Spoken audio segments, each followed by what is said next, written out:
अस्सलाम वालेकुम नाज़रीन, मैं हूं मोहम्मद शाहज़ेब अली और आज मैं आप लोगों के लिए लेके आया हूं बहुत ही मज़ेदार और बहुत ही आसान घर में चिकन फ्राइड राइस बनाने की रेसिपी। इनको बनाना बहुत आसान है और ये खाने में बहुत ही मज़ेदार। तो चलिए देखते हैं इन चिकन फ्राइड राइस को किस तरह बनाते हैं, इसमें हमें किन चीज़ों की ज़रूरत है और इसको बनाते हुए किन चीज़ों का ध्यान रखना ज़रूरी है। तो चलिए शुरू करते हैं आज की चिकन फ्राइड राइस बनाने की वीडियो। बिस्मिल्लाहिर्रहमानिर्रहीम। इसको बनाने के लिए सबसे पहले तो हम लोग को एक कढ़ाई में थोड़ा सा ऑयल डालना है और इसको अच्छे से गर्म करना है। जब ये गर्म हो जाए तो इसके अंदर 1 चम्मच लहसुन अदरक का पेस्ट डालना है और इसको 1 मिनट के लिए पका लेना है। मीडियम लो फ्लेम पर अच्छे तरीके से इसको हम लोग पकाएंगे। तकरीबन 1 मिनट के बाद इसके अंदर से बहुत ही अच्छी खुशबू उठने लग जाएगी, तो उसके बाद हम लोगों ने इसके अंदर चिकन शामिल करना है। ये तकरीबन हमने आधा किलो बोनलेस चिकन लिया है, जिसको अच्छे से हमने 1 बाइट साइज़ कर लिया है। अगर आप लोगों की मर्ज़ी है तो आप इसके अंदर और किसी भी चिकन के पीस का इस्तेमाल कर सकते हैं। अब इसको हम लोगों ने तब तक पकाना है जब तक इसका कलर चेंज नहीं हो जाता, और यहाँ पे आप देख सकते हैं तकरीबन 3 से 4 मिनट मीडियम लो फ्लेम पर पकाने के बाद इसका कलर चेंज हो गया है। कलर तो यहाँ पे चेंज होने लग गया है, लेकिन अभी तक ये फुल तैयार नहीं हुआ। इसको थोड़ी देर इसलिए हम लोग अब और पका लेंगे। तो नाज़रीन, इस जगह पे अब आप देख सकते हैं कि इसका हल्का सा लाइट गोल्ड कलर आ गया है। फ्लेम को यहाँ पे हम लोगों ने मीडियम कर देना है और फिर इसके अंदर तकरीबन 5 से 6 चम्मच के करीब सोया सॉस शामिल करना है। सोया सॉस डालने के बाद इसके अंदर 3 से 4 चम्मच के करीब चिली सॉस डालना है और फिर इसके अंदर 2 चम्मच हमने विनीगर शामिल करना है। ये तीनों चीज़ें डालने के बाद इसके अंदर 1 चम्मच कुटी हुई काली मिर्च, 1 चम्मच कुटी हुई लाल मिर्च और फिर इसके अंदर बहुत थोड़ा सा नमक शामिल करना है। ये सब कुछ इसके अंदर डालने के बाद अच्छे तरीके से 3 से 4 मिनट के लिए मीडियम लो फ्लेम पर हम इसको पकाएंगे। नमक इसके अंदर थोड़ा इसलिए डाला है क्योंकि सोया सॉस नमकीन होता है और बहुत ज़्यादा नमक डालेंगे तो ये बहुत ज़्यादा नमकीन हो जाएगा। अब इसको हम लोगों ने 3 से 4 मिनट मीडियम लो फ्लेम पर अच्छे तरीके से पकाना है। और नाज़रीन, यहाँ पे अब आप देख सकते हैं कि ये चिकन अच्छे तरीके से तैयार हो गया है। जितना भी तकरीबन इसके अंदर पानी था वो ख़त्म हो गया है और नीचे एक पेस्ट सा तैयार हो गया है।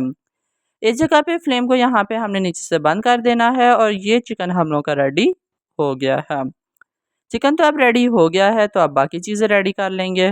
अब हमने एक छोटे साइज़ का गहरा बर्तन लेना है, जिसके अंदर 1 चम्मच कुटी हुई लाल मिर्च, 1 चम्मच कुटा हुआ खुश धनिया, 1 चम्मच ज़ीरा, हस्बे ज़रूरत नमक, फिर इसके अंदर 1 चम्मच कुटी हुई काली मिर्च शामिल करनी है। ये डालने के बाद 1 चम्मच चिली सॉस और 1 चम्मच इसके अंदर सोया सॉस भी डाल देना है। ये सारा कुछ डालने के बाद 2 से 3 चम्मच के करीब फुल तेज़ गरम ऑयल इसके अंदर डालना है और अब इनको हम लोगों ने मिक्स कर लेना है। ऑयल जब गर्म होगा उसी वक्त फ़ौरन से इसको मिक्स कर लेना है, नहीं तो ऑयल ठंडा हो गया तो फिर इसका मज़ा नहीं आएगा।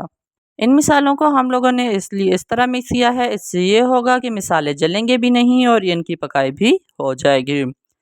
अब इस सारे के बाद हमने एक कढ़ाई लेनी है, जिसके अंदर बिल्कुल थोड़ा सा ऑयल डालना है। इसको हल्का सा गर्म करना है और फिर इसके अंदर हम लोगों ने 2 अंडे डाल के अच्छे तरीके से इनको स्टिर फ्राई कर लेना है।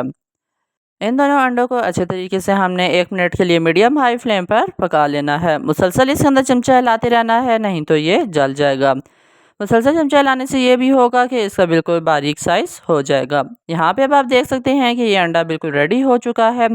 फ्लेम को यहाँ पे हम लोगों ने लो कर देना है ताकि ये जले नहीं और इसके अंदर बाकी चीज़ें शामिल करनी है। सबसे पहले तो अब हम लोगों ने इसके अंदर कुछ सब्जियां शामिल करनी हैं, जिनके अंदर सबसे पहले गाजर है, जिसको बहुत बारीक हम लोगों ने काटा है। फिर इसके अंदर शिमला मिर्च डालनी है, इसको भी हम लोगों ने इसी तरह बिल्कुल छोटे साइज़ में काट लिया है। और सबसे आखिर में इसके अंदर जाएगी बंद गोभी। ये तीनों चीज़ें हम लोगों ने बिल्कुल बारीक काटी हैं, इनका बहुत बड़ा साइज़ नहीं रखा। और अब इनको मीडियम लो फ्लेम पर 2 से 3 मिनट के लिए पकाएंगे। इनकी हम लोगों ने पकाई बहुत ज़्यादा नहीं करनी, नहीं तो ये सालन का लुक देने लग जाएंगी और इनका मज़ा नहीं आएगा। सिर्फ इनको हीट करना है और इनके हम लोगों ने फ्रेशनेस बाकी रखनी है। तकरीबन 1 मिनट के लिए इनको मीडियम लो फ्लेम पर पकाने के बाद इसकी फ्लेम हाई करनी है और इनको मुसलसल चमचा हिलाते हुए पकाते रहना है। हाई फ्लेम पर तकरीबन हम लोगों ने आधा मिनट की पकाई करनी है और फिर फ्लेम को नीचे से बिल्कुल लो कर देना है, नहीं तो ये सारी चीज़ें जलने लग जाएंगी। ये सब्ज़ी सारी रेडी हो चुकी है, तो अब इसके अंदर बॉयल चावल डालने हैं। तकरीबन हमने 1 किलो के करीब चावल लिए हैं, जिनको अच्छे तरीके से हम लोगों ने बॉयल कर लिया था। अब इन सारों को हम लोगों ने इसके ऊपर डालने के बाद सीधा करना है और जो पहले मसाला रेडी किया था वो इसके ऊपर डाल देना है। ये वो मसाला है जिसके अंदर हम लोगों ने गरम ऑयल डाला था, ये चिकन वाला मसाला नहीं है। इसको डालने के बाद अब इन सारी चीज़ों को हमने मिक्स कर लेना है। मसाला, चावल और सब्जियां तीनों को अच्छे तरीके से मिक्स करना है और इस दौरान फ्लेम को नीचे से बिल्कुल दम वाला रखना है। अब आप देख सकते हैं कि ये सारी चीज़ें मिक्स हो गई हैं। तो मिक्स करने के बाद इसके ऊपर अब हम लोगों ने चिकन भी डाल देना है।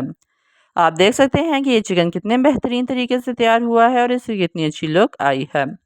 इस जगह पे ये चिकन फ्राइड राइस बिल्कुल रेडी हो चुके हैं और इसके अंदर अब और कोई चीज़ तैयार नहीं करनी। यहाँ पे सारा चिकन और मसाला डालने के बाद सिर्फ हल्का सा हम लोगों ने इसको मिक्स करना है ताकि जो चिकन है ये चावलों के अंदर हो जाए। यहाँ पे अब इसकी मिक्सिंग अच्छे से हो गई है तो इसको दम लगाना है। दम लगाने के लिए सबसे पहले तो अब हम लोगों ने कोई एक रुमाल का इस्तेमाल करना है जिसको अच्छे तरीके से इससे ढक देना है और फिर ऊपर ढक्कन हम लोगों ने लगा देना है। सारी चीज़ों को हमने पहले से ही तैयार कर लिया था, इसलिए सिर्फ 5 से 6 मिनट के लिए बिल्कुल लो फ्लेम पर इसका दम लगेगा। तो नाज़रीन, इस जगह पे दम का टाइम पूरा हो चुका है और आप देख सकते हैं कि ये कितने अच्छे तरीके से तैयार हुए हैं। इस जगह पे अब हम लोगों ने इसकी सर्विंग करनी है, जिससे पहले इसकी हल्की से मिक्सिंग कर लेंगे। क्योंकि पहले चिकन को हमने इसके अंदर मिक्स नहीं किया था, इसलिए थोड़ी सी मिक्सिंग करने के बाद इसकी सर्विंग करनी है। और नाज़रीन, जहाँ पे अब आप देख सकते हैं कि ये कितने अच्छे तरीके से तैयार हुआ है और इसकी कितनी अच्छी लुक आई है। तो इसी के साथ आज की हमारी चिकन फ्राइड राइस की रेसिपी यहीं पे मुकम्मल होती है। उम्मीद करता हूँ कि आपको पसंद आए। अगर आपको पसंद आए तो आप इसको लाइक, शेयर और सब्सक्राइब करें और साथ बेल आइकन के बटन को भी दबा दें ताकि आपको हमारी हर नए आने वाली वीडियो की नोटिफिकेशन टाइम पर मिलती रहे। तो मिलते हैं आपसे अगली मज़ेदार और डिफरेंट सी रेसिपी में। तब तक के लिए अल्लाह हाफिज़।